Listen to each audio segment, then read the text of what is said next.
And we welcome you into another Inside the Paint show brought to you by redrecover.com. Things can change quickly and move quickly in a week, as we've learned since the last time we did this show.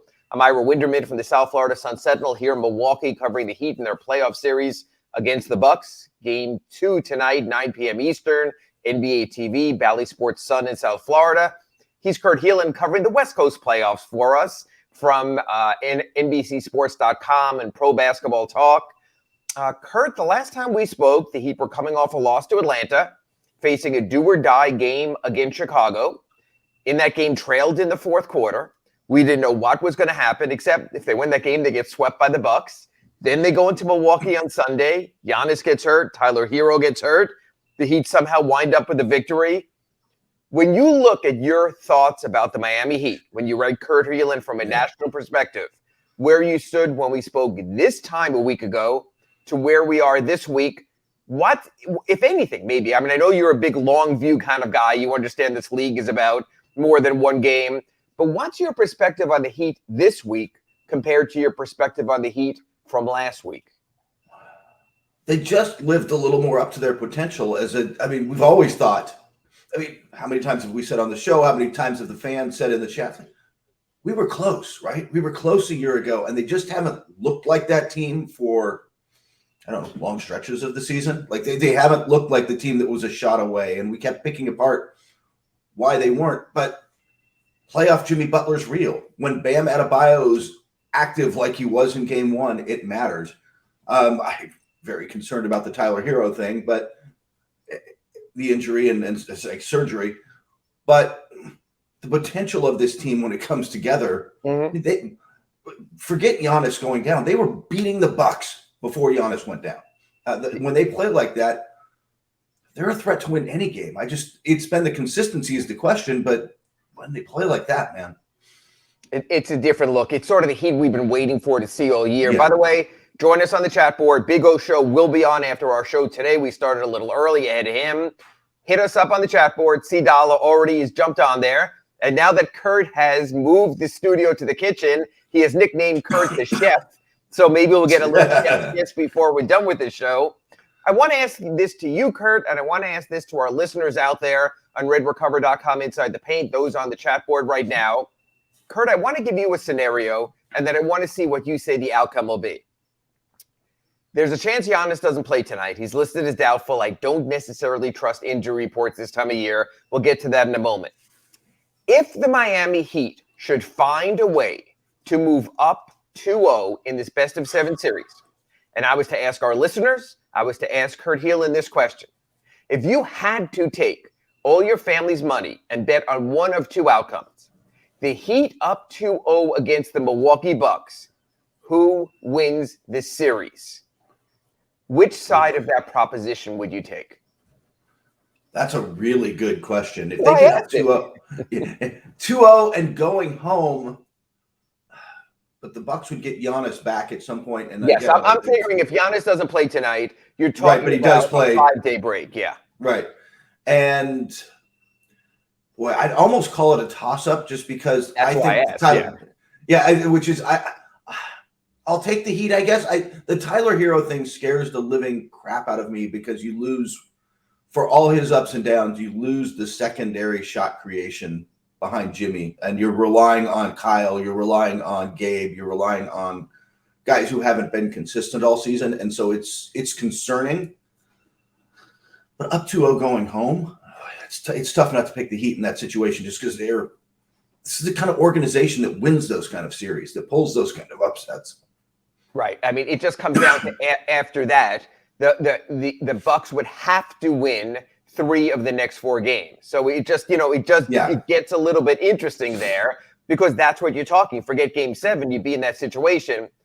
A lot to get to. The chat board's loading up already. We'll load up on the chat board also, I promise. But I want to give people some perspective.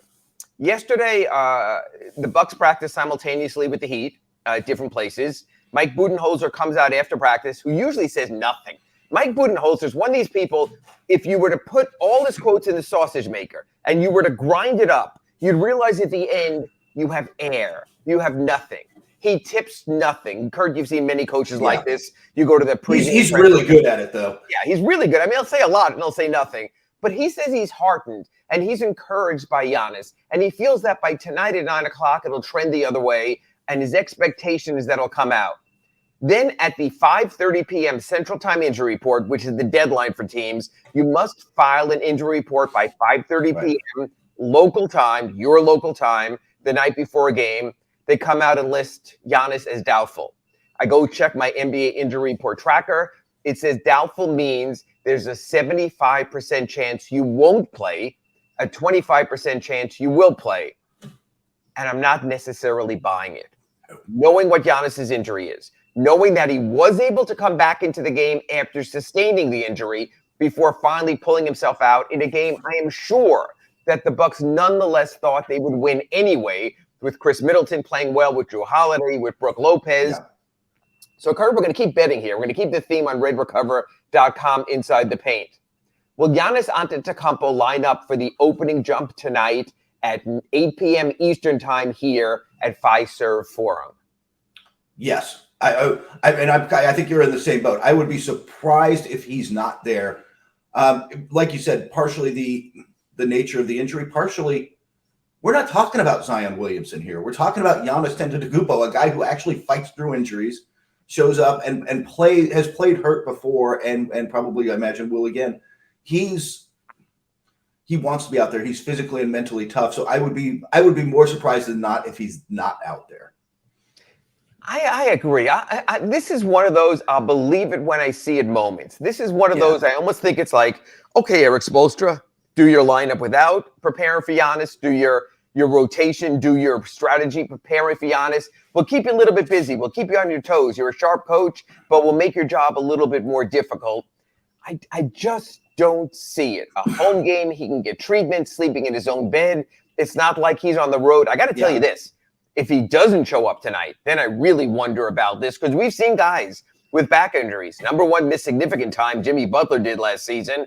And two, not be the same player afterwards. So I think that's a swing element. But just like I asked you at the top of the show, sort of your prediction where the series might go if Giannis doesn't play, even without Giannis Antetokounmpo, your thoughts on the Bucks' chances tonight. So we know Tyler Herro is out for the Miami Heat.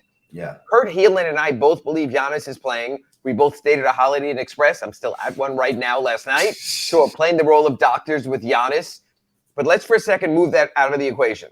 No Giannis Antetokounmpo, Bucks on their home court. I don't say desperate, but down 1-0, not wanting to go 0-2 on the road.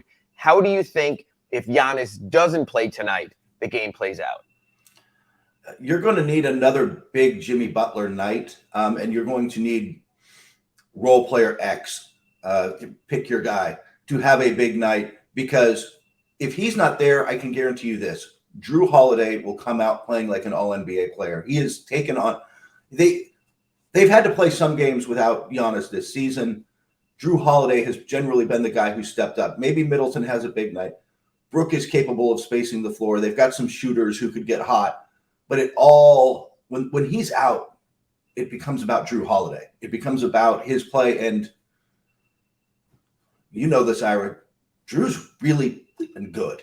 He is a very, very good basketball player and fully capable of kind of taking over a game. So I would expect a heavy Jrue Holiday night. And even if Giannis doesn't play, I expect this to be a very close game. This is not like, oh, he's gone, you can push this team over. Their MVP is gone. You can get him.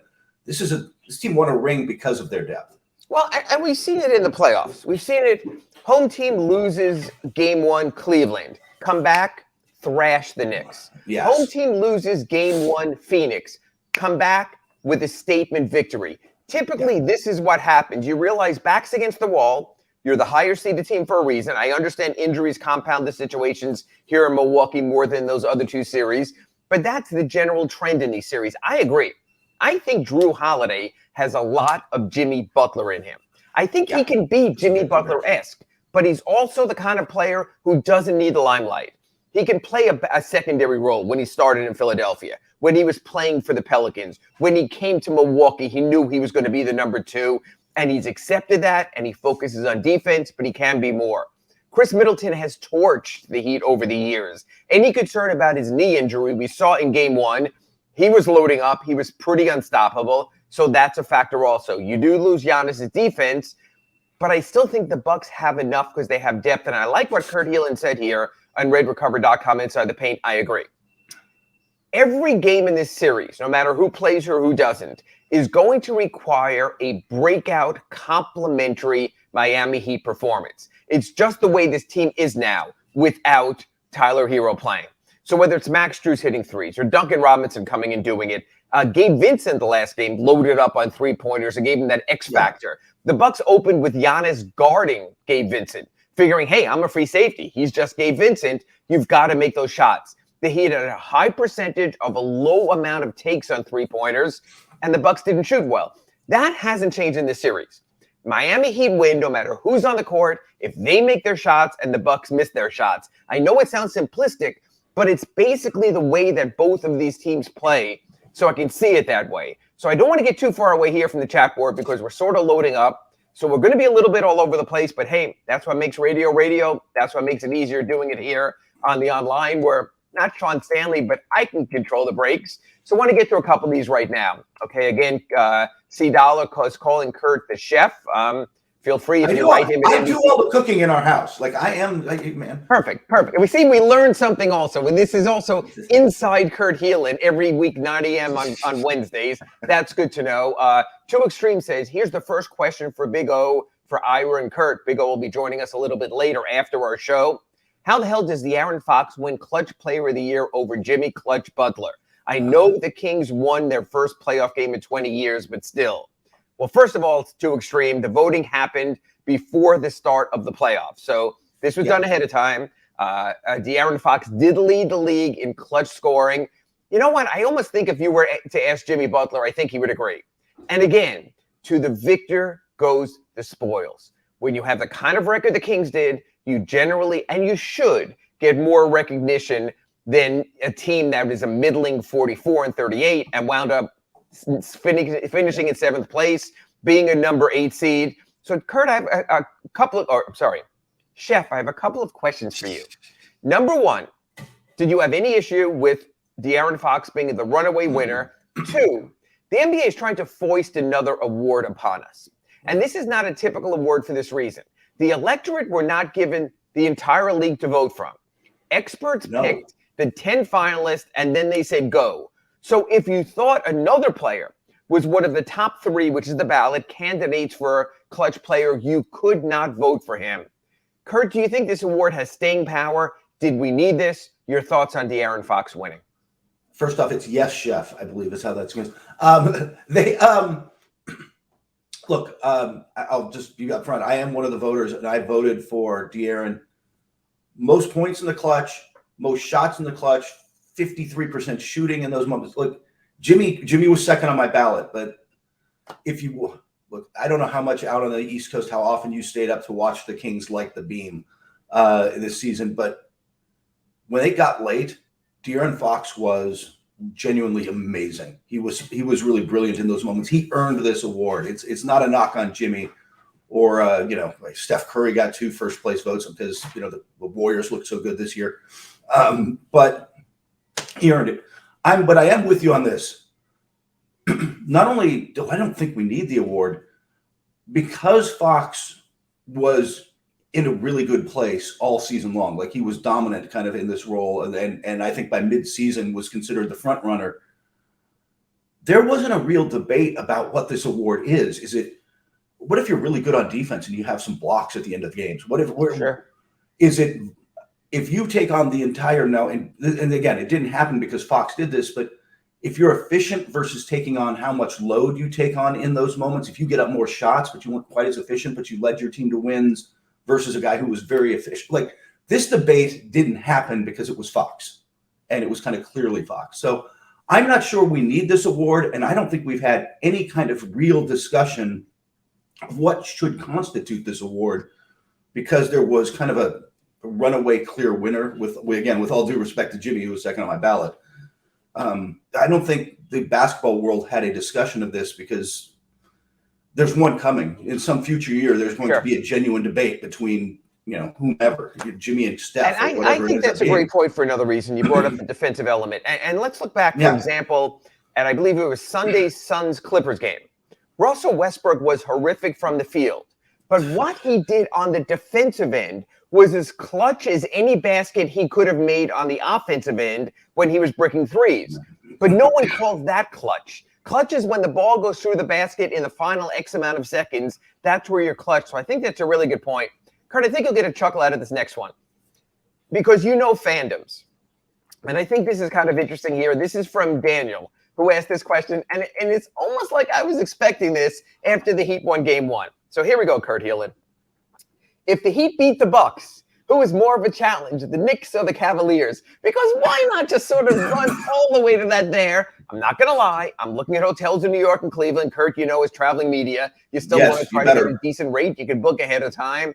Number one, does it shock you that Heat Nation is already considering what the best matchup is in the next series? And hey, what the hell? In redrecover.com, inside the paint, we favor the home team anyway. So, Kurt, does it surprise you, too? If the Heat had to play one of those two teams, what's the best matchup? It doesn't surprise me. And by the way, you should be doing like I've had a conversation with ESPN's Brian Windhorst once about he starts weeks before the playoff starts. He decides who these name it 6 contenders or whatever. I don't know what he did this year. 6 contenders, whatever. He books hotel rooms where he thinks he could have to be that far in advance and then just cancels the ones he doesn't need. Because you never know. And if you want to get into the good hotels, it's a challenge sometimes. That's an interesting question. I love that they're looking that far ahead, and I hadn't really thought about it. I still think I'd rather play the Knicks. Donovan Mitchell scares me. The Cavaliers' defense scares me. The Knicks are deeper, but I feel like the peak of the Cavaliers is higher than the peak of the Knicks. I just don't know if the Cavaliers are going to get there often enough to win the series. No, I agree. I think it's almost like they say, it's almost like Knicks are good at Knicks. So I can totally get that point. So I might look there also. Two Extreme chimes back in, says no one's been more clutch than Jimmy Butler. Well, that means you watch a lot of Heat games, but there's a lot of other games out there also. C. Dollar tells us not to worry. Heat in 5. Kurt, I'm having trouble making predictions on the series. If Giannis is coming back, if the Heat are going to win tonight, but with all due respect to C. Dollar, chances in hell of the Heat winning this series in 5 games go. No, if you're the road team, you probably win in 6, right? Like that's the tradition. Look at you. If you're going to pull it, you pull it in 6, right? Because it's getting it in 5 means you're just dominated them. And I expect, like you said, I expect they bounce. Giannis or no Giannis, I expect they bounce back. Bucks. Okay, Two Extreme goes, if Giannis plays hurt, even a hurt Giannis will outplay and out-hustle Bam and open the other Bucks players up. It's too much for the Heat to handle. I would agree. I would almost say that Giannis at 75% is better than 75% of the players in the NBA. Giannis at 50% is better than 50% of players in the NBA. I think he'll be on the floor. Kurt, I think you would agree. Just because, especially unlike a guard who is hurt and has to play through it and uses athleticism, Giannis still will be a 7-foot goaltender, even if not fully mobile. Would you agree with that? Right, and his drives are physical and straight line. They're not necessarily shifty. I mean, he's got a Euro step. He's got, I don't want to say like he doesn't have any craft to his game, but it's more based on his athleticism and strength going forward than it is some sort of Chris Paul weaving his way through people kind of situation. That's not his game. So if his back is good enough to let him kind of drive like that and attack the rim and draw Bam and other defenders in, it still opens, like you said, it still opens everything up, and he's still he's going to be in the right spot. And like you said, he's 7 foot, he's long, he's still going to be a problem defender. Yeah, no, I agree. And by the way, Sean, we're going to go a little long on this segment because I owe it to the folks on the chat board. This also reminds me of last season when Joel Embiid couldn't play in the first 2 games of Heat Sixers in the East semifinals, and that completely turned that series. So you miss a little too much time, and all of a sudden things get a little bit desperate. Two Extreme goes, the Heat depend too much on Butler and luck. If a role player catches fire, you can't win a 7-game series against a team depending on luck. I don't know about luck, but let me ask you this, Kurt Helin, because I'm sure you watched Sunday's game against the Bucks. Yeah. Can Jimmy Butler do it? Does it? 3, 5.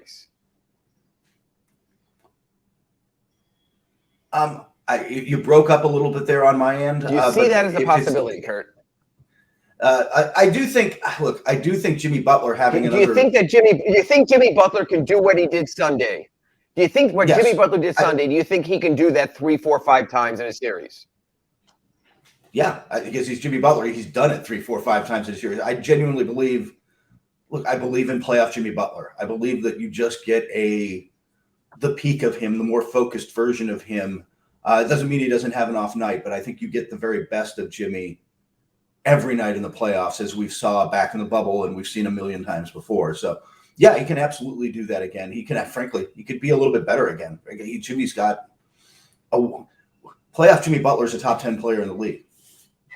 And then we get a little negativity from Jesse, who said, I wanted the lottery. I didn't get that. Folks, if you look at the lottery odds, 2 things, and then I'll break after this moment here. If you look at the lottery odds, the Heat were going to have a 0.5% chance of getting the number 1 pick and landing Wembanyama anyway. So that was going to happen. They would have had a 3% chance of moving to the top 4. And something very interesting happened here on Monday. The NBA held a draw for the numbers 18, 19, and 20 spots. The Heat, the Warriors, and the Clippers all finished 44-38. The Clippers had already moved their pick to the Rockets. They had a 3-team drawing in New York. There was an accounting firm there. They drew out of a basketball. The Heat wound up with 18. So for all the people who wanted the Heat to go to the lottery, the Heat are 4 spots further back. They would have been seated at number 14. They're seated at number 18. Kurt, you do a hell of a lot with the draft. You do mock drafts. You talk to your experts there at NBC Sports. You have all of that. Is 4 picks in the middle of the first round even that big of a deal? Isn't it most of the time the player you might want at 14, you very well might still get at 18? Right. It depends on, I mean, most teams rank them out in tiers, but by the point you're getting to 14 or 18, you know what you want? You want a consistent guy. You're hoping to get a guy who in 3 years can be a consistent part of your rotation, who can be, hey, if you get a Gabe Vincent, Max Strus at 14 to 18, like somebody who's just there every night and a consistent, right? That's a win. And you can get that at 14. You can get that at 18. Sometimes there's guys that, hey, yeah, you can go through the lottery and say, hey, Giannis was 14 and Kawhi was down there somewhere. Those are the flukes. Most of the time, you're just trying to get a solid rotation player, and you can get them in either spot. You're not. I don't think you're necessarily missing out on some exactly. So Jesse, enjoy the moment. The Heat won a drawing. It wasn't the lottery, but they won a drawing. They never win those drawings. They've never moved up in the process before. So enjoy the moment.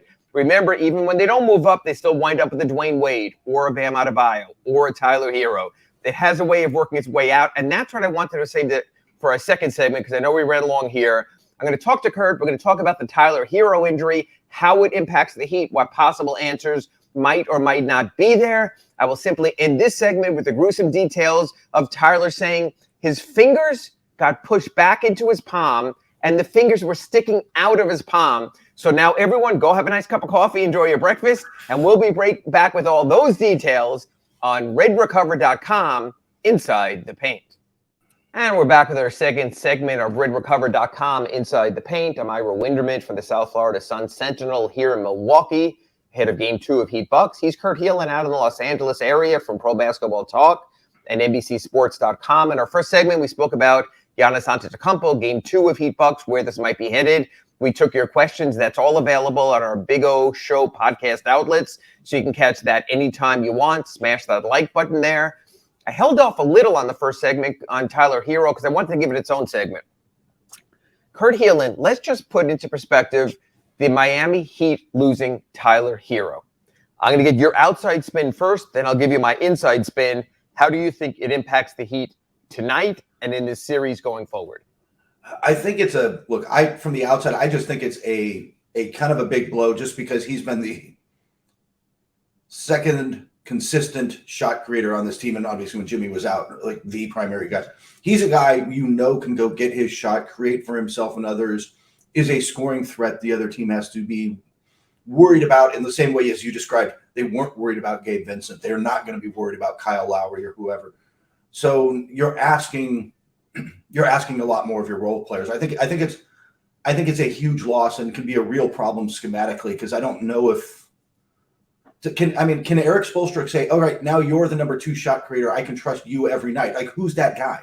Yeah, and that's the thing, and that's actually a question I got to get to. I did love how Tyler said he will be back for the NBA Finals, though, so that's good.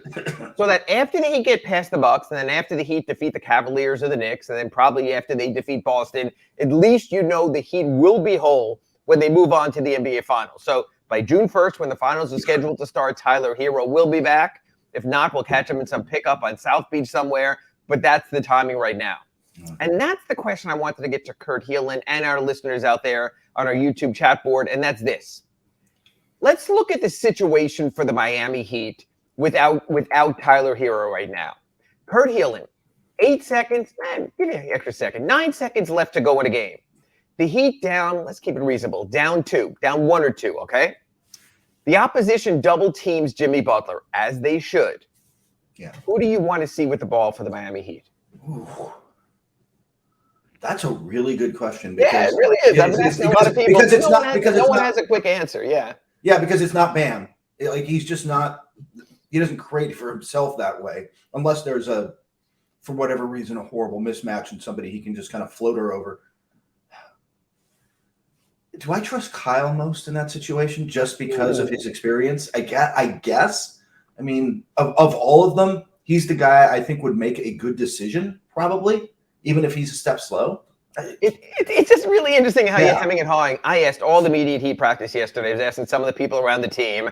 Some people said Bam because they felt he could hit that mid-range jumper a little bit, although against the Buck length, 1, it's hard. 2, it's always hard to get the ball to a big man because you're not inbounding directly to him. So that requires the second pass. Some people, like Kurt said, yeah, I probably would go with Kyle. He's been there. He did it in the 2019 NBA Finals alongside Kawhi Leonard. But what this really shows, Kurt Helin, is the minimal amount of shot creation that this team has on its roster. Max Strus, shooter. Gabe Vincent, shooter. Duncan Robinson, shooter. Caleb Martin, shooter. That's about all their wings. Haywood Highsmith, shooter. Most of the guys on the Miami Heat, you do not want putting the ball on the floor because bad things will happen. They're a perimeter-oriented team. They shoot threes. They don't always make threes, but that's who they are. That's why I think this is devastating. Yesterday during practice, Eric Spoelstra was very curt. He typically could be that way in the playoffs. The game mean the most. He doesn't want to get involved. He has tunnel vision. I also think he realizes, as screwed as the Bucks might be with an ailing Giannis Antetokounmpo, he has no answers. He has no plan B.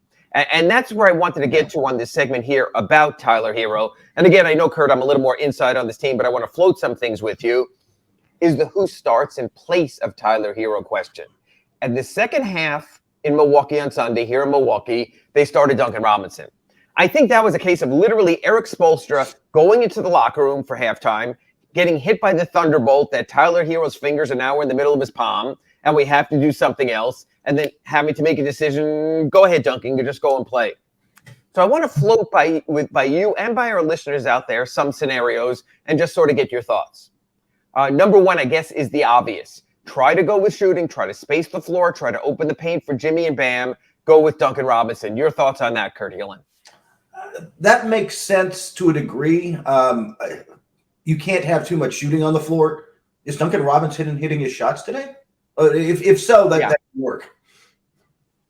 Yeah, I think here's the other problem with that, though. Remember who's already in the lineup, Kurt Helin, and that's Max Strus.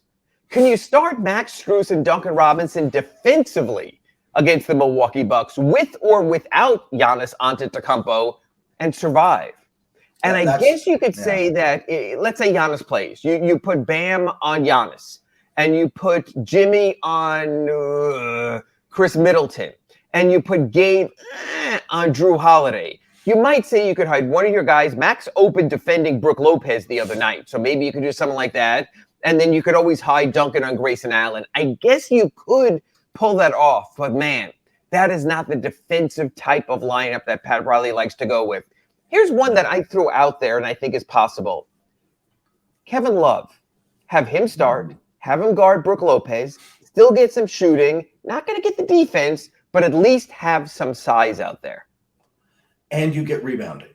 Yes. And you get Kevin Love, outside of the shooting and the occasional drawn charge, is he still isn't he's not the rebounder he was, and he's still very, very good at it. And so you bring a definitive, useful skill against that makes a lot of sense just because you're already going against a team that is long, athletic. Their guards, Drew Holiday, are good rebounders for the position. So you much like Jimmy. So you need that makes a lot of sense. That'd be an interesting one. Plus, like you said, you can hide him to a degree on Brook Lopez. Brook isn't. Brook Lopez. Remember when Brook Lopez came into the league as an offensive player? He would never leave the paint. He couldn't leave the paint. Yeah, but he also was a guy he was the better offensive of the two. Like he wasn't a future defensive player of the year. And he wasn't a 3-point shooter. He just started stepping out in Brooklyn all of a sudden, and that game came. Option number 3, Caleb Martin. Get another defender in there. Ease the defensive burden on Jimmy and on Gabe because you could play him on Middleton or play him on Drew Holiday. Plus, he started most of the year alongside Bam Adebayo until Kevin Love was signed on February 20th. That seems like where he might go. Just thinking about it, that seems like the most Eric Spoelstra of the 3. But again, it comes back to the thing we said about Duncan, which is that's great, and he brings some defense. He better hit some shots. He's got to knock down shots and knock down his opportunities, or if he's a guy you can suddenly help off of, you're in real, you create more problems for Jimmy and everybody else. Number 4, how about Kyle Lowry, who's moving up in his minutes, starting. Gabe Vincent going to the 2. They played together. Gives you a feisty guy. The one thing about Kyle is he can guard up. He can guard Middleton. He can guard Holiday if he has to. He has that thick body. And say, hell, we gave this guy $30 million a year almost. Let's just do it. Let's just ride it. Let's do the opposite of last year's playoffs when he was the one who went out and Gabe had to come in. What about that possibility of Kyle Lowry, who is a career starter? Yeah, and a guy who's been in those moments before. Again, like we said, the reason I said maybe you go with him in the clutch is that he knows the pressure of the playoffs. He understands the moments. So maybe he's a guy who can rise up to that spot. Is this going to be a situation? I'm really curious from your end. Because it comes back to Monty Williams in the first game against the Clippers where he played 11 guys desperately looking for the 5th Beatle on that roster. Like, is that something Spoelstra would do in this situation? Where I don't think so. He might start cycling through guys to find somebody? Eric is very stubborn. Eric is, this is my idea, and we're going to make it work. He's a disciple of Pat Riley, who when someone couldn't do something, Pat's answer was always, well, then just do it better. John Starks, you missed 9 straight shots against the Rockets. Make the 10th one. Just do it better. And the other guy's an outside-the-box guy, a 5th guy, throwing here, Haywood Highsmith. He can defend. He can hit some threes. He keeps your rotation intact. We've seen Eric Spoelstra do this before. Take someone out of the deep freeze in sort of a Luke Babbitt-esque role for the Heat people who've been around here. A guy who plays the first 4 minutes of each half and disappears. Maybe someone like that, a little out of the box, just to keep the rest of your rotation together. And anything you can do that throws a curveball at Mike Budenholzer, the other coach, and makes them second guess a little bit, makes them think is a good thing. Anything you can do to keep the other coaching staff off balance is a good move. So. Now, I took you to this point on purpose, Kurt, and I gave you 5 other options. And I didn't mention one name out there. And I know you're on the spot. I know it's 6 in the frickin' morning out there in LA. What player didn't I mention? Oh, why? And I know Heat Nation, you know this, but we like to play Torment the Chef every Wednesday here exactly. at RefRecover.com inside the paint. And suddenly, I'm like, now I got to pull up a roster because I feel like I'm just skipping somebody really obvious. A former Indiana Pacer, a former Houston Rocket. Oh, Victor Oladipo? And here's the deal. Victor Oladipo should have been the natural number 1 choice. He's on your roster. He's a former All-Star shooting guard. Hit last year's playoffs. He was a defensive whiz. And yet, and Heat Nation know this, I get the feeling that Eric Spoelstra doesn't want to go to that herky-jerky, sort of try to do it all, error-prone kind of player. And I wrote this in my Ask Ira at sunsentinel.com. I think if Eric Spoelstra could sit down with Victor Oladipo and say, you were great on defense in last year's playoffs. We don't need another star. We need a complementary player for Jimmy and for Bam to do their thing. Can you be that player? And I'm not so sure the way that he's wired that Victor Oladipo could be that. But I want to ask you this, Kurt Helin. as an outside perspective, as someone who I just threw the name to, wouldn't that be the logical name to throw in there? And what's your thoughts, since you're a little bit distanced from this, about Victor Oladipo as the possible Tyler Herro savior? I would give him a shot. I don't think I'd start him because but I'd have that conversation, and then I'd give him some run, middle of the first quarter, whatever it is. Bring him in off the bench and see if, like you said, he can. Is he willing to play that role? Is he willing? Right. Some guys are willing to do that. Some guys are incapable of playing a different way and accepting, the way Kevin Love has evolved his role, right? Like he went Good point. That's a very good point. Not everybody can do that, and maybe Victor's not one of those guys. But I don't know. See, I am a little bit of at this point, we're going to throw a bunch of stuff against the wall and see what sticks. And maybe you're right with what Tyler did. What Tyler did is maybe you're up 1-0 in the series. I don't think you have a game to play with because these are the freaking Milwaukee Bucks. But you still can come home 1-1 and maybe have a better idea going forward this postseason of how it plays out. So I want to end our Tyler Herro segment on this. Tyler Herro's season started, averaged 20-plus points, got to be a full-time starter for the first time in the NBA. Tyler Herro, as of July 1, fully tradable, no poison pill in his deal.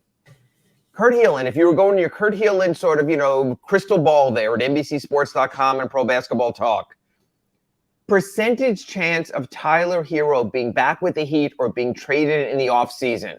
Just your general thoughts. I think it's 85% chance he's back. I think he becomes part of a trade if something comes available and you're making a big swing for, I don't know, player X who comes available. Well, I'm going to interrupt you there and be rude because I get to host the show. So I'm going to give you a player X. Would you trade Tyler Herro for Bradley Beal? Now you're all in on right now, right? Like you. I just asked the damn question, so give me a goddamn answer. Yeah. I wouldn't. But I'm down on Beal. See, the thing, if you're high on Beal, if you think Beal has a couple of years at a high level left, then you've got to go for it. After watching him this year and watching the injuries over the last couple of years, I'm down on Bradley Beal having like an all NBA season still in him. Would you trade Tyler Herro for Damian Lillard? Yes. Damian Lillard. Absolutely. Even with the age, even giving up about 10 years. Yeah. Your win now just went way up. Damian Lillard, I think sometimes on the East Coast, I don't know how much you got to see of him hidden away up in Portland. He is a borderline first team all NBA level player. He was a top 10 player in the league this year, and he carried a ugly roster as far as one could. I'd do it in a heartbeat because for the next 2 years, you got a real chance. Yeah. So, and again, because Tyler's in that $30 million sweet spot, that's why I'm mentioning him as a possibility. We shall see. It looks like his season's over unless we see him in the NBA Finals. And we'll have plenty of RedRecover.com inside the paints between now and then to get to that possibility. After this break, I want to go around the league with Kurt because Kurt is a national basketball expert as well as a chef. And I want to ask him about the Draymond Green suspension, about the other playoff series, where they're headed, and get an NBA perspective. So we'll have all that and more. Hopefully get a chance to get back to the chat board on our RedRecover.com Inside the Paint. And we're back with our third segment on RedRecover.com Inside the Paint, our weekly 9 a.m. Eastern show. I'm Ira Winderman from the South Florida Sun-Sentinel here in Milwaukee, covering Miami Heat, Milwaukee Bucks for the South Florida Sun-Sentinel. He's Kurt Helin at the ass crack of dawn out there in the LA area from Pro Basketball Talk and NBCSports.com. He'll also be cooking breakfast for us after the show, so that's why we've stationed him there. So, you know what? If the quiche is ready, we'll be there, Kurt. If you missed our first two segments, in the first segment, we took a look at the Heat-Bucks situation, Giannis's injury situation. In our second segment, we looked at Tyler Herro's injury, being out for probably the rest of the playoffs unless the Heat go to the finals. You can catch those two segments on all of our Big O Show podcast outlets. While you're scrolling through, please smash that like button. Also visit our sponsor, RedRecover.com. Kurt, in this third segment, for the time we have left, I want to go around the NBA a little bit. There's some playoff games. There's some playoff issues. Draymond Green. Let's do this in two parts. Draymond Green when you saw the incident live, when you saw the immediate replays of the incident, what was your take on that as to what happened and what the sanctions should be? Yeah, my first thought was he had to get ejected. Like it wasn't that he just kind of accidentally stepped on Sabonis's chest and tried not to put weight on him. We used him as a trampoline, man. Just jumped off of him, basically. He had to get ejected. And when he did, I was thinking at the time, like, this is Draymond. And plus, he's out there now then playing like WWE heel, like just waving on the crowd out there.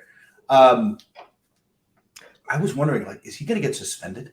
Like, I thought that this was one of those ones that the league, if it wasn't Draymond Green, if I don't know, if Jimmy Butler had done this, who has some history but doesn't necessarily have that kind of history, I don't know that it would have been a suspension. And they basically said in the press release last night that his past actions weighed into this decision. Wow, man. I kind of thought he might be in trouble.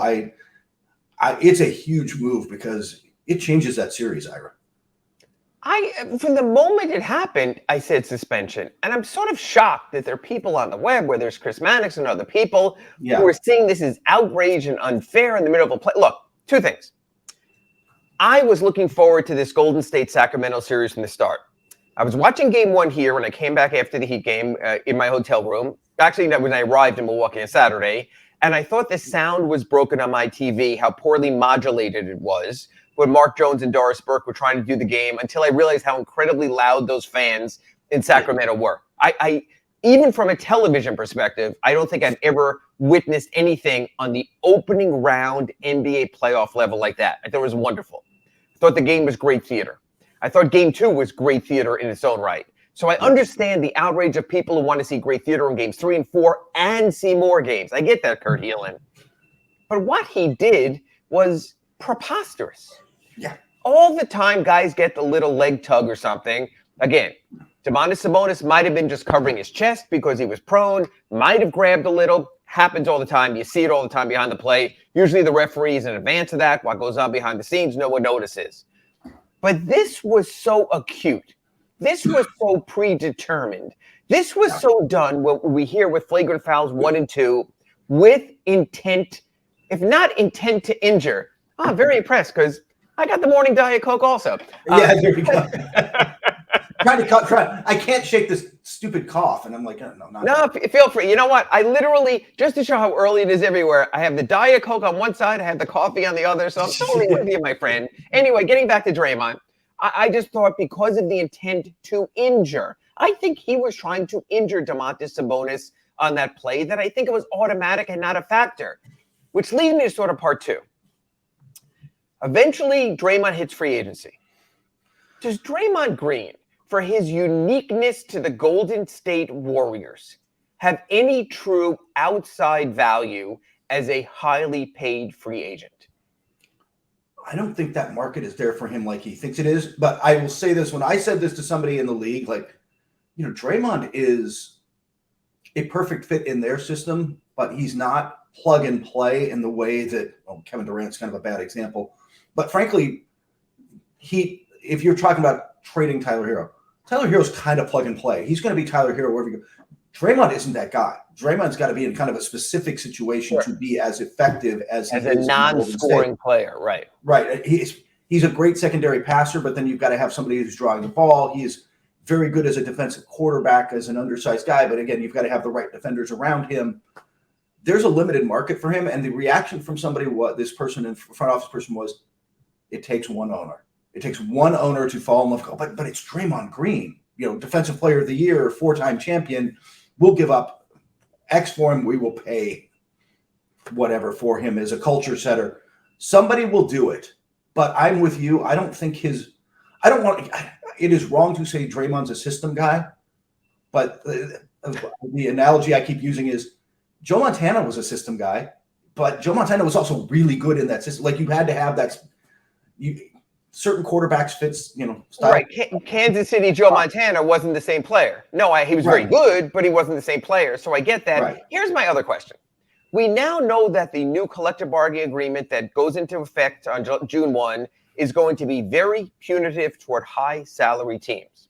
We know that the Golden State Warriors apparently made a misstep with the contract of Jordan Poole, who has proven unplayable late in games.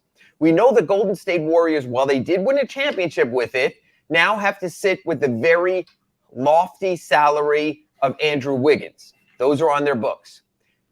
Have the Golden State Warriors run out of patience from a Draymond Green who gets suspended at the absolutely worst possible time against the Cleveland Cavaliers in the NBA Finals, and now in a renewal series when the Warriors are supposed to make this great jump up from where they finished the regular season to coming into the playoffs and winning a championship anyway, and now being in a dire situation of no Draymond, down 0-2.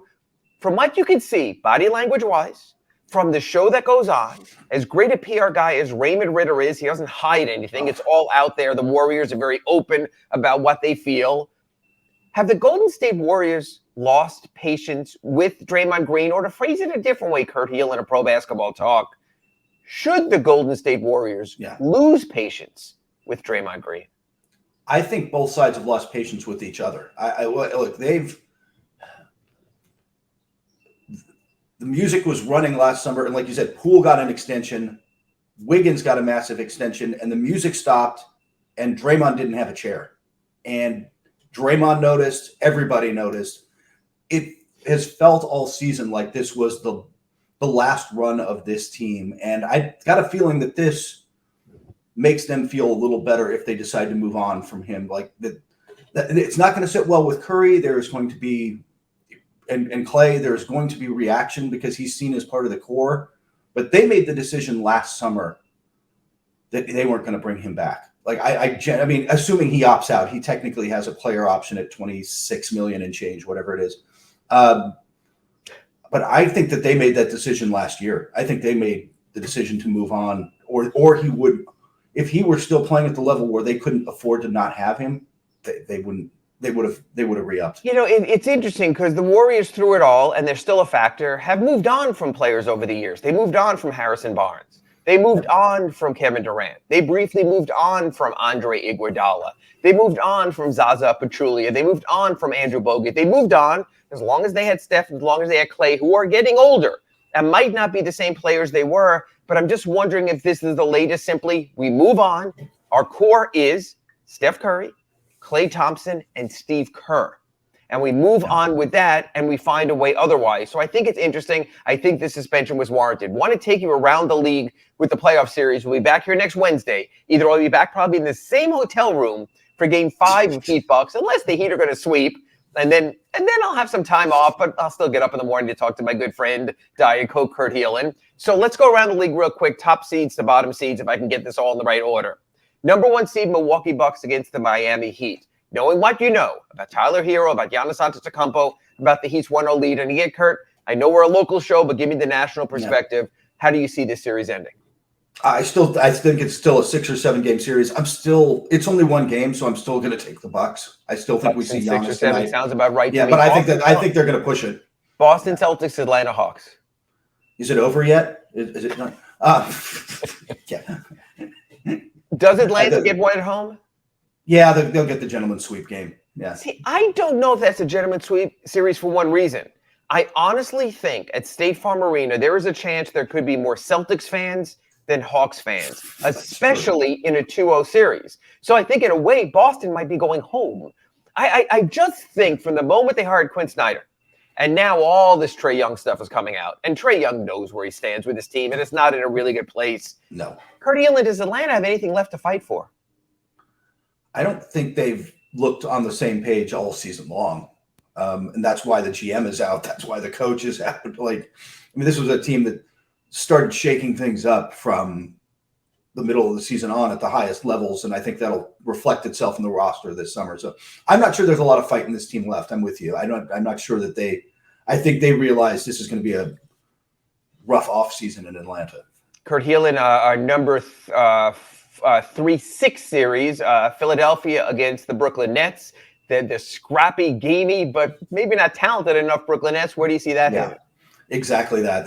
They fought hard. They play hard. They'll get one at home, but the 3 best players in the series four best players belong to Philadelphia. Yeah, Mikal Bridges, for all he did during the regular season, hasn't quite been the same player. No. Cam Johnson had his moments in game 2, and that probably was his moment for the series. We still have not seen the best of James Harden in that series. We saw the best of Tyrese Maxey. So, yeah, I think that has about a 5-game look. Yeah, Just gentleman sweep there, because I think Brooklyn actually has some fans. They'll come to boo James Harden. There'll be a little bit of fun there. And who knows? Joel Embiid gets hurt because, he's Joel Embiid.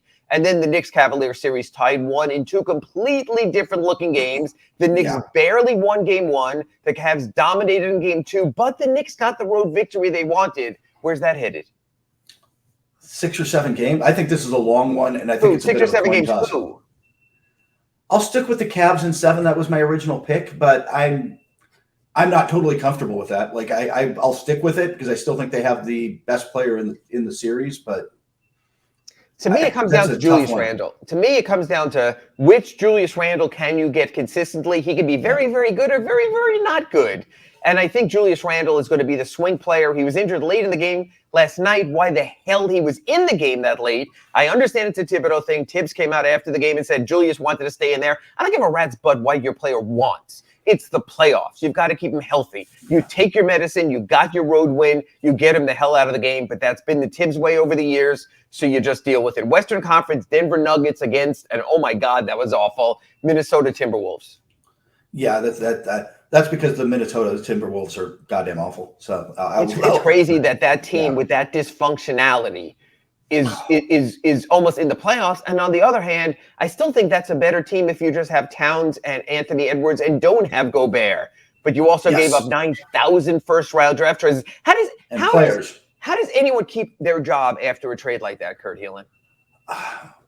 Because I think ownership helped push for that one. The new owners came in wanting a big splash move, and Rudy Gobert is a defensive player of the year. But you know what job number 1 of being a GM is? Talking your owner out of stupid. Yes. Even if his name is A-Rod. I agree with that. Yes. Memphis Grizzlies down 0-1 to the Lakers. John Morant, not going to be the same player even if he does come back. How do you see that? You're out in LA. Yeah, I'll be at that over the weekend and into next week.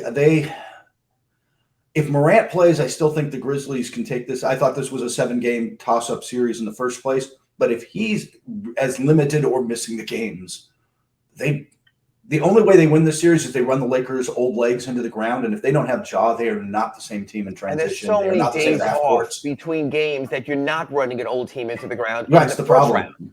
In the second round, when it's every other day and moving forward, it's a little bit different. Now this is the delayed series. They played Saturday or Sunday, Wednesday, Saturday. So they get the time off. They have two-day breaks in there also, so I totally get that. I think this is a Lakers series for another reason. I think Austin Reeves is better than John Morant at the moment, health-wise, where they stand. And if you have that, I think the Lakers are very well positioned. And we're going to hear a lot more Lakers, I think, throughout this postseason. The number 3-6 we touched on when we spoke about Draymond, but let's give the Kings their due. We spoke about De'Aaron Fox being named Clutch Player of the Year yesterday over Jimmy Butler, who finished second. There's a part of us, I think, Kurt, you would agree, that says they're still the Warriors. In Steph and in Clay at home, we trust. To me, this entire series comes down to this. Can the Kings get one of two at the Chase Center? If they do, they go home with confidence. If they don't, I think they're saying to themselves, oh my God, this is going 7. How do you see that series playing out with the Kings up 2-0? I think they do get one of those two, and it's partially based on the Draymond thing and partially based on talk about a team that was relentless and running old legs down. They were who was the faster push the pace team. And I'm curious to see, though, they were fearless. They kept having answers when Steph tried to take over at the start of the fourth quarter of that last game. And they went, okay, fine. We will answer you. Right. Because we got do that on the road. Do it on the road. We have De'Aaron. Yes. And I agree with that. Last series, we're running late up against the break here. Clippers Suns, we saw an interesting game last night. This looks like it's going a long distance. Your thoughts? It is. I think this goes, again, 6 or 7. I took the Suns. I'll stick with it. But Kawhi Leonard, when he's playing like this, is the one guy, maybe one of 3-4 guys on the planet who can be better than Kevin Durant over a course of 7 games. I think that's going to be a fascinating series. I agree. One thing we know is we'll be back here next Wednesday, 9 a.m. on RedRecover.com Inside the Paint. We'll have a much better sense of the playoffs. We'll know if the Heat swept the Bucks or they're back here for a Game 5 in Milwaukee. We'll have all that for you. But for now, he's Kurt Helin from Pro Basketball Talk, NBCSports.com. I'm Ira Winderman from the South Florida Sun-Sentinel. This has been RedRecovered.com Inside the Paint as the Big O Show rolls on.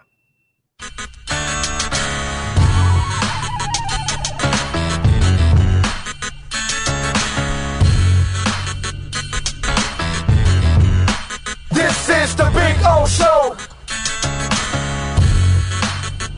This is the Big O Show.